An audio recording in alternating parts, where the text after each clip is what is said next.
Dia akan terus ada PR, kita terus akan ada PR. Tapi bagaimana kita bisa merangkai kelebihan dan kekurangan di dalam musim-musim kehidupan itu tanpa kita melupakan. Itu adalah proses bersih. Kita seringkali menjadi perempuan yang hanya mengingat apa yang sudah kita buat dalam pasangan kita, apa yang kita berkorban bagi dia. Pernah saudara menentukan apa yang dibuat bagi kita, apa yang dikorbankan untuk keluarga. Saudara terus mengingat-ingat semua kesalahan dan tidak mengingat-ingat kebaikan dia. Saudara dan saya menjadi orang yang tidak mampu bersyukur kepada Tuhan hadiahkan. Mengingat-ingat adalah satu kekuatan untuk bisa bersyukur. Jangan mengingat yang jelek. Yang jelek mau urusan Tuhan sama dia. Ingat yang baik, sehingga saudara punya satu hati yang tiap hari bisa benar-benar bersyukur kepada Tuhan karena saudara menghitung kebaikannya. Ya. Dan sepanjang perjalanan tubuh perkawinan, saudara akan melihat setiap musim itu berbeda.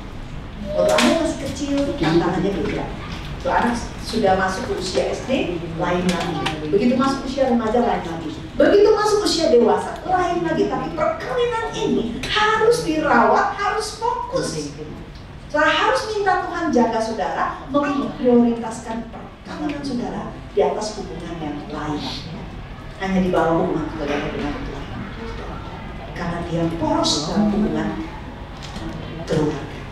Kalau perkawinannya sehat, kuat, saudara akan sanggup menghadapi apapun bersama-sama.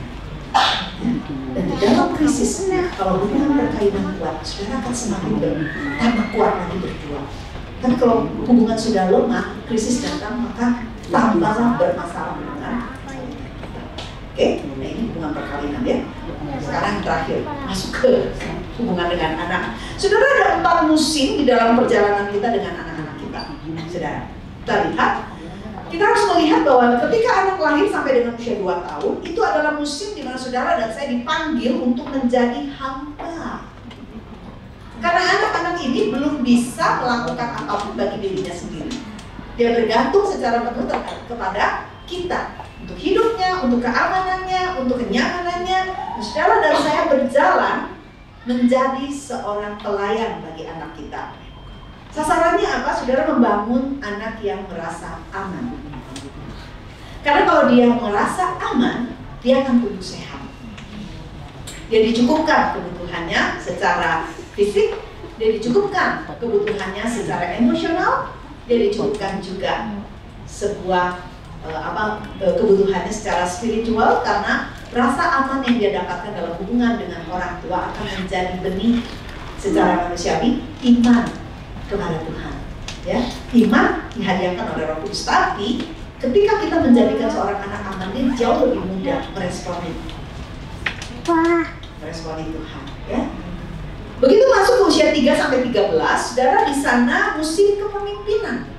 Orang tua sedang memapankan otoritas. Karena kenapa? Begitu masuk usia 3, anak itu memasuki fase otonomi.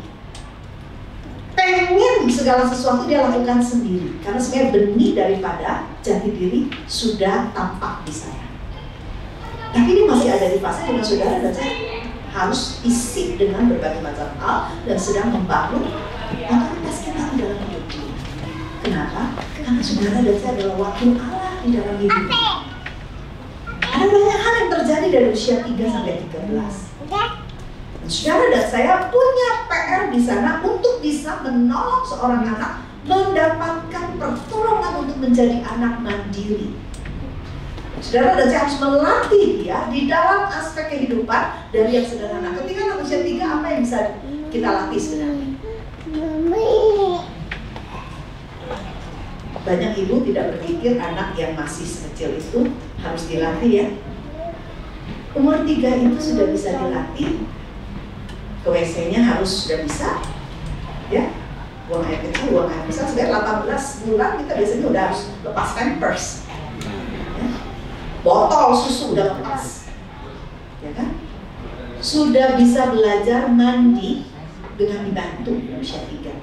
Umur 4 apa yang kita latih? Anak umur 3 sampai dengan 6 sebenarnya anak-anak yang sudah tumbuh nuraninya. Saya udah pernah singgung di sini, saya pernah kota dulu ya. Saya nggak tahu. Artinya pendisiplinan moral sudah terjadi di sana. apapun yang kelihatan akan tumbuh menjadi watak yang jelek, terus kita gunting di situ. Jangan udah gede baru dikasih seminar karakter. Makanya susah tumbuhnya, karena jendela paling besar di sini usia 3 sampai 6. Memperkenalkan dia tentang Tuhan sudah masuk di sini. Karena kenapa? Spiritualitasnya, kerohaniannya, nuraninya sudah menyala. Ya, jika dia melakukan hal yang salah, dia sudah mulai bisa rasa, karena nuraninya udah nyala. Saudara dan saya perlu menolong dia mengenal Tuhan sejak dini, bukan hanya di dalam doa, tapi mulai memperkenalkan. Ya, itu masuk ke usia SD. Saudara, anak membutuhkan pertolongan untuk menjadi mandiri. Karena kenapa? Kepercayaan diri dia diberikan dasar itu sangat kuat sekali ketika dia memasuki usia itu, ketika dia bisa merasa dirinya berdaya. Jangan jadi ibu yang mengambil alih PR anak hanya pengen nilainya bagus. Ya, prakaryanya saudara boleh bantu dia, tapi jangan ambil alih. Karena kenapa? Tugas saudara adalah menolong dia untuk pelan-pelan belajar berdiri di atas kakinya sendiri. SD sangat penting sekali dengan pengalaman dia berdaya. Dia bisa membuat sesuatu, dia punya kemampuan produktif. Dan saudara dan saya perlu menolong dia bagaimana mulai menerima kekecewaan karena mungkin dia kalah terhadap orang lain di sana. Kita jadi ibu yang akan memfasilitasi anak kalah dengan terhormat, supaya kita nggak mengalami seperti yang waktu kita pemilihan presiden sih, ya. Kita dilatih dari kecil. Karena di usia segitu anak suka kompetitif kan? Suka kompetisi, dia suka piala. Kenapa dia suka piala? Karena banyak orang tua menginginkan anaknya menghadiahkan dia dengan piala. Saya nggak pernah memberikan target kepada anak saya untuk mencapai nilai tertentu. Ketika saya mulai menyadari bahwa perfeksionisme saya itu ditangkap oleh anak saya. Sudah, saya seorang yang suka sekolah, nilai saya selalu start, ya. Tanpa sadar itu menjadi sebuah standar, ya. Anak saya bawa nilai 7, kok 7? Bawa pulang 8, iya sih bagus. Satu lagi 9, gitu kan ya. Bawa pulang 9, satu lagi perfect 10. Saya nggak inget loh, saya ngomong kayak gitu, ya. Tapi anak saya mengingatnya sangat dalam, terpatrik. Itu SD, saudara. Baru keluar waktu dia mengalami satu masa hampir stres oleh karena penyesuaian kuliah. Dia katakan, mami inget nggak dulu waktu aku bawa pulang nilai segini? Mami ngomongnya begitu. Saya diingatkan, saudara. Saya menjerumuskan anak saya pada sebuah upaya kompetitif untuk bisa mencapai nilai terbaik, dan itu membuat dia harus kehilangan 1 semester di masa kuliah. Saya ingat sesudah itu saya lupa. Ya, saya nggak meminta lagi nilainya, karena bapak itu nggak pernah pasang nilai. Jadi saya bersyukur sekali ada suami yang hidupnya itu agak ngalir begitu. Saya target dia ngalir. Itu menyeimbangkan dan anak saya mendapatkan sebuah porsi yang seimbang. Kalau dia dibesarkan oleh saya mungkin jadi perfeksionis semua gitu ya, tapi karena bapak itu memberikan ruang anak. Nggak penting nak, yang penting hidup tuh harus begini. Itu nilai hidup itu ditanamkan oleh si bapak. Dan bapak punya pengaruh yang sangat kuat ke dalam hidup si anak gitu ya. Tapi saya baru bisa melihat itu pengimbang dengan kasih. Saudara, ini fase dimana saudara membangun otoritas untuk membangun anak yang mandiri. Jangan senang kalau anak apa-apa bergantung sama kita. Masih kecil kita mungkin menikmati, kalau udah gede dia nggak bisa mandiri, saudara sedih. Ya, kemarin seorang ibu baru ngomong saya, aku minta waktu untuk seorang anak yang usianya sudah hampir 30 tahun, tidak punya arah hidup. Sekolah pintar, beres, tumbuh di keluarga berkecukupan, usahanya besar. Tapi anak ini nggak punya keinginan untuk bekerja. Diberikan tekanan, dia stres. Kenapa? Karena anak ini dalam masa tumbuh kembangnya terlalu banyak diambil alih proses untuk dia menetapkan dia mau apa dalam hidupnya. Determinasi di dalam hidupnya. Di fase itu ya. Nah, kemudian masuk ke fase 13 sampai 18 atau agak lambat biasanya 21, itu adalah musim mentoring. Target kita anak yang dewasa. Artinya bahwa saudara mementoring dia untuk mulai memasuki persiapan-persiapan menjadi seseorang yang punya satu kendali atas hidup dia dan punya sebuah pergumulan untuk menjadi siapa. Oke?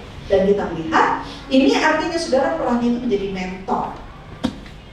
Saudara hadir di sisi anak untuk bisa melihat apa yang saudara bisa masukkan sebagai sebuah nilai, sebuah masukan, tetapi tidak mengambil alih. Tetap nggak bisa mengambil alih, cari momen.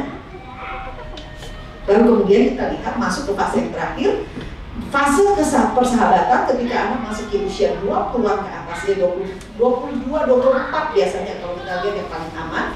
Anak itu ada seperti kalau kita leveling dengan anak, di mana peran orang tua menjadi coach atau counselor di sana. Karena apa? Karena kita jauh lebih efektif berbicara kepada dia sebagai sahabat. Saya ada di fase itu untuk ketiga anak saya saat ini. Enjoy banget. Suka kaget, nggak kaget juga. Karena kenapa? Karena udah diberikan sebuah ruang seperti itu, dia bisa memperkaya kita dengan aspek bukan hanya pengetahuan mereka yang lebih maju, karena mereka generasi digital, tapi dengan pengalaman dengan Tuhannya itu bisa berbagi, bisa sharing sesuatu. Karena kenapa? Kita bukan hanya orang tua bagi dia, tapi kita sama-sama co-disciple, sama-sama murid Tuhan, toh? Dan kita bisa melihat Tuhan seringkali menitipkan pesannya lewat anak itu kenceng banget ke kita. Karena anak kita ditabok tuh sama Tuhan lewat anak. Dan ini adalah fase persahabatan. Nah, saudara, saya ingin ajak kita melihat di mana saudara dan saya sedang berjalan menuju kepada sebuah proses untuk bisa membesarkan next generation. Saudara perlu mencek terlebih dahulu di dalam hidup saudara, apakah saudara berperan sebagai owner atau ambassador. Saya masuk ke landasannya sekarang ya. Saudara, owner itu bicara tentang pemilik.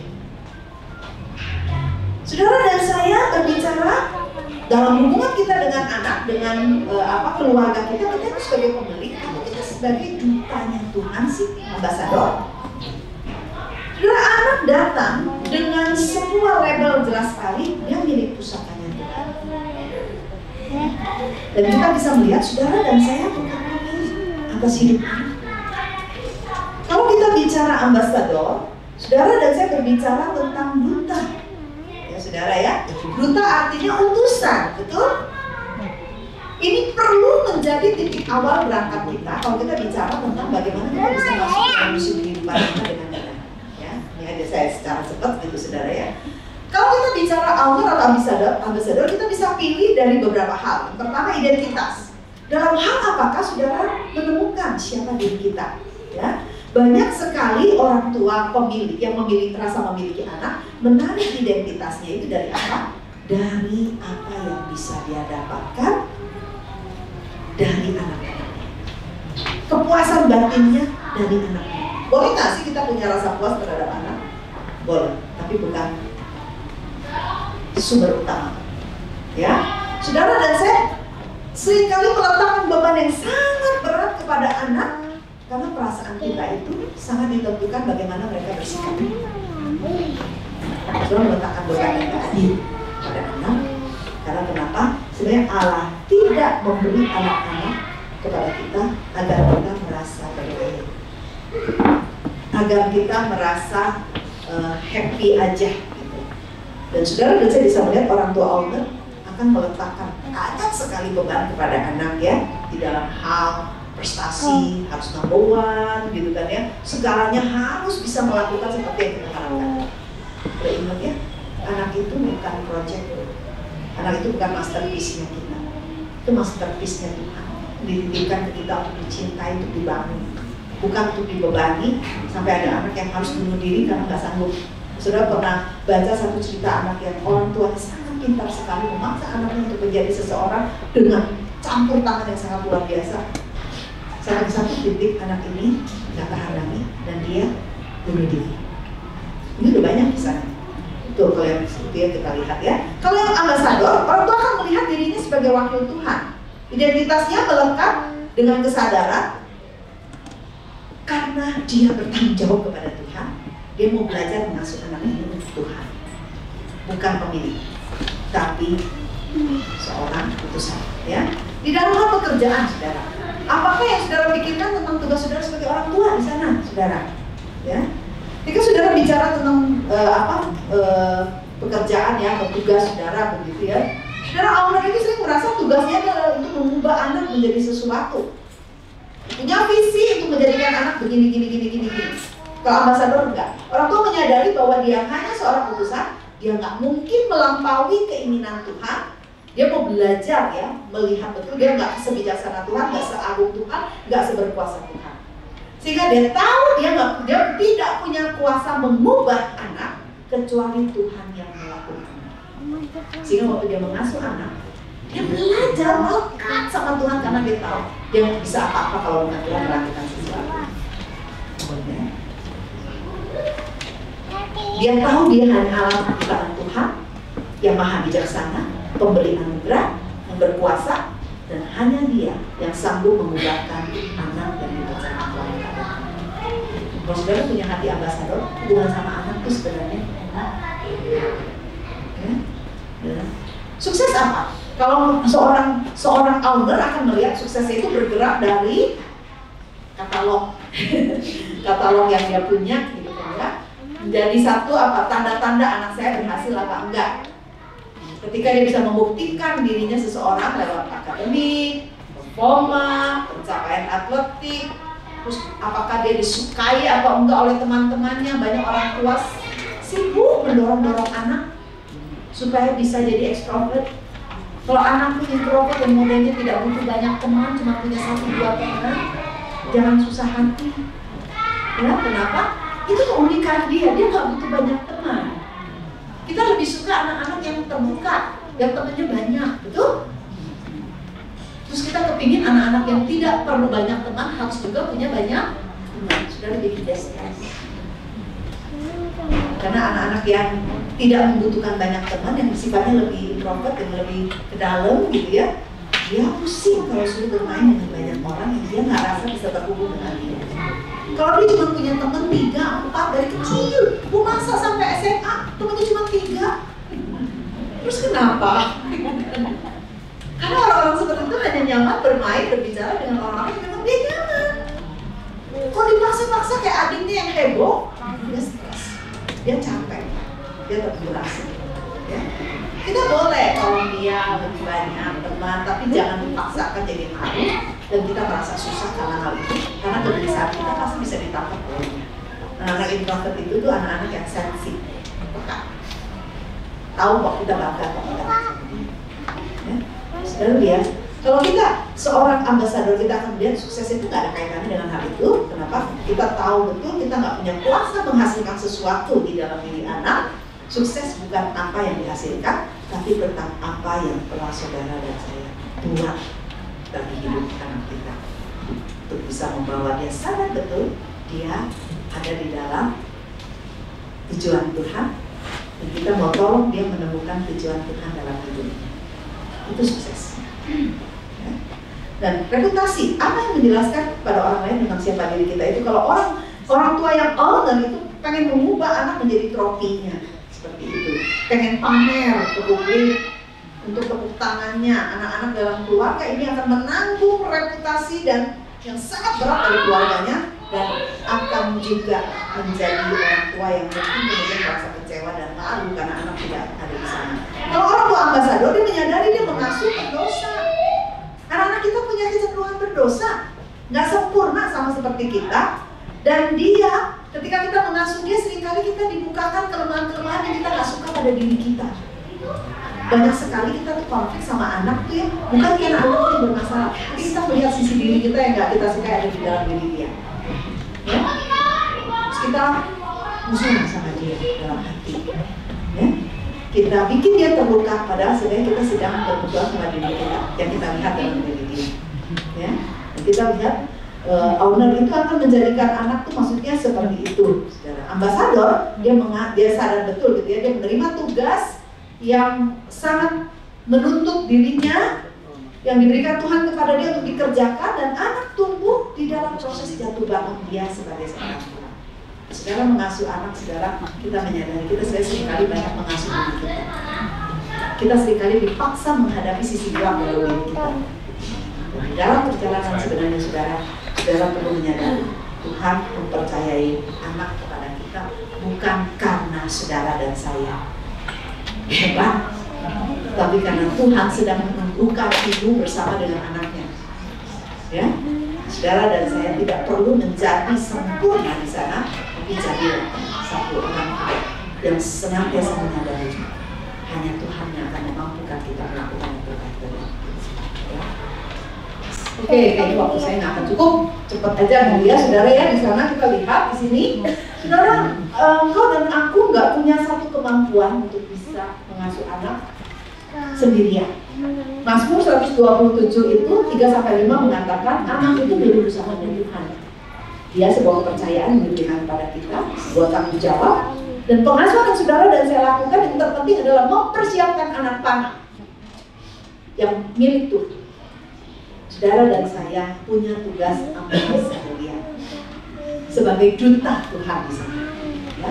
Kalau bicara tentang dutanya Tuhan, artinya kita perlu tahu Tuhan maunya kita ngapain kan?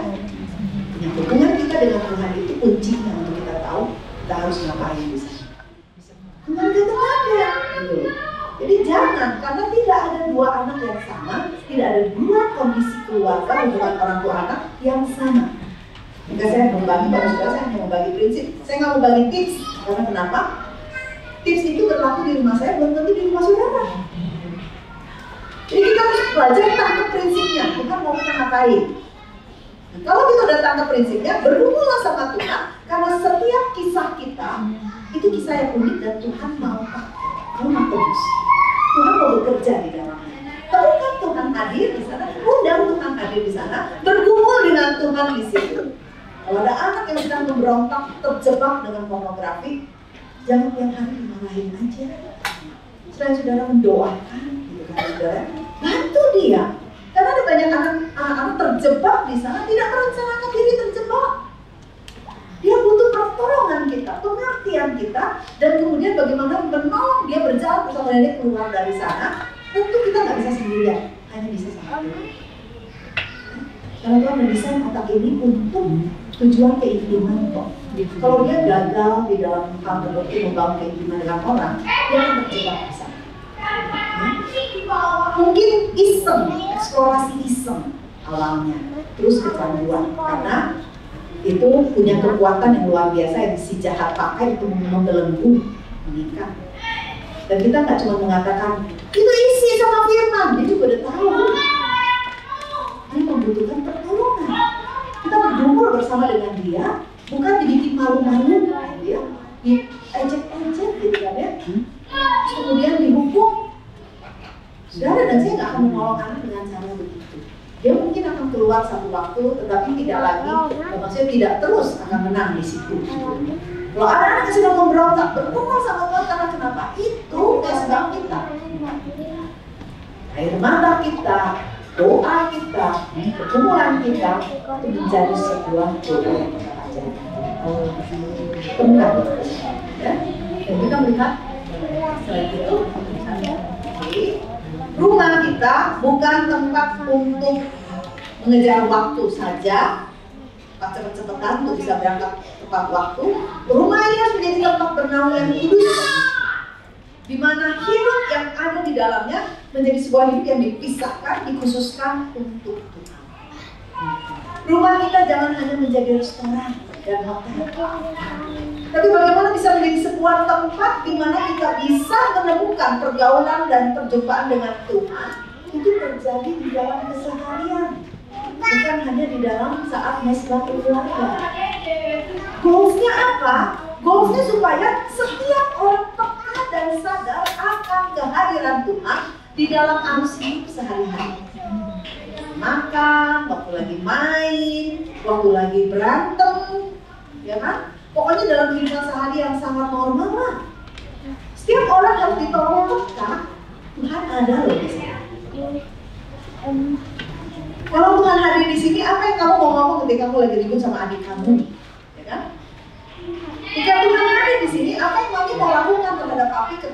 Kalau mami lagi kesel sama papi, misalnya gitu kan? Nah, saudara, God consciousness, sebuah kesadaran akan kehadiran Tuhan, itu yang harus kita sebut sebagai hadirat Tuhan dalam hati.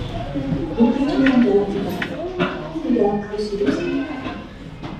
Goalsnya yang pertama, peka dan sadar akan kehadiran Tuhan. Goals yang kedua, tunduk dan patuh. Ini bukan hanya bagi anak, tapi juga bagi kita orang tua. Oke, saudara, itu yang kedua. Aduh, saya masih punya waktu habis itu. Udah habis kayaknya. Oke, jadi kita berhenti di sini. Cepat aja. Poin ya. Oke, saudara. Nah ini, yang kedua, tempat pembentukan. Saudara, rumah kita adalah tempat pembentukan karakter dan moral Kristiani dan kerohanian yang sejati. Goalsnya apa? Kita sudah menyiapkan setiap orang di dalam rumah kita itu menjadi orang-orang yang melayani Tuhan lewat hidupnya, bukan cuma di mimbar sini loh, tapi lewat seluruh kehidupan dia melayani Tuhan. Dan artinya saudara dan saya punya tanggung jawab untuk mengingatkan, untuk membangun, untuk bisa memberikan contoh setiap kita diberikan hidup untuk bisa melayani Tuhan dengan hidup kita. Kita mungkin nggak sempurna. Untuk bagaimana di dalam proses perjalanan kita mengizinkan Tuhan menyempurnakan kita. Ya. Jangan berharap anak sempurna baru boleh melayani. Tuhan nggak pernah harus tanggung. Tuhan tidak pernah mencari profesional. Tuhan mencari orang dengan hati yang penuh, dan di dalam prosesnya Tuhan akan bentuk dia menjadi orang. Terus mau akan memberi yang terbaik di dalam keadaan.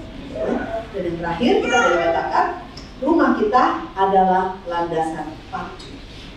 Anak-anak ini dibesarkan bukan untuk mimpi kita, tapi seukuran mimpi Tuhan.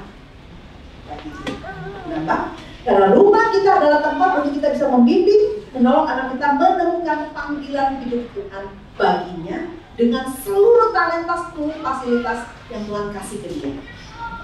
Saudara dan saya menyekolahkan dia, menstimulasi dia, memberi dia pengalaman, memberi dia pengasuhan, itu untuk dia bisa dipersiapkan melakukan apa yang menjadi panggilan Tuhan. Saudara dan saya punya tanggung jawab mengasah potensi dan karunia anak. Saudara dan saya menyekolahkan bukan hanya supaya dia bisa meneruskan bisnis kita, ya. Saudara dan saya memaksa dia untuk masuk ke jurusan tertentu karena mimpi kita, itu salah loh. Kita perlu berdoa kepada Tuhan, Tuhan tuh kasih dia talenta apa, supaya kita bisa kenali, supaya kita bisa tolong dia persiapkan. Karena kenapa? Tuhan punya desain untuk dia bisa mengerjakan sesuatu.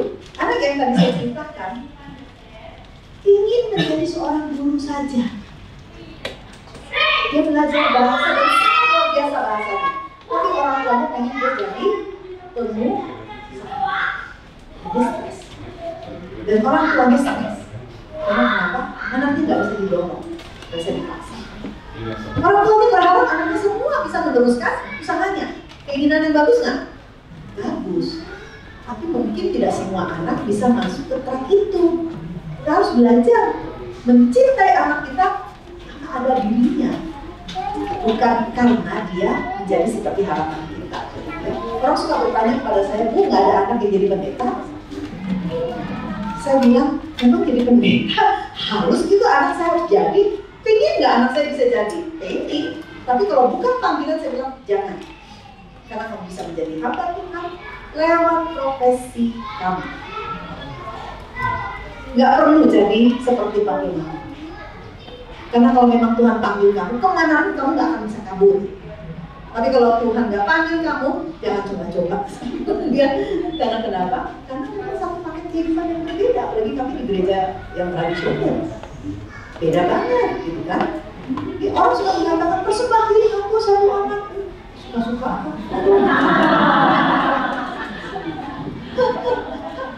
Masa 3 anak ada satu pun? Saya katakan akan ada waktunya. Dan biarlah mereka menjadi hamba Tuhan dulu, belajar menjadi hamba Tuhan lewat seluruh hidupnya. Kalau nanti dia masuk ke sebuah perjalanan seperti kami, itu udah lain cerita. Masuk karena benar-benar dia jelas Tuhan panggil, bukan karena disutrungin sama kasih mami. Dan itu adalah sebuah perjalanan. Sudah perlu menemukan potensi karunia anak. Goalsnya apa? Memberkati dan memutus anak untuk bisa melayani. Saya ingin ajak saudara melihat satu klips untuk ya, saudara, tentang seorang Susanna Wesley. Saudara, Susanna Wesley adalah seorang ibu yang dahsyatnya luar biasa. Kenapa? Karena ini ibu yang memiliki 18 anak. Bisa diklikin? Nanti kliknya ya.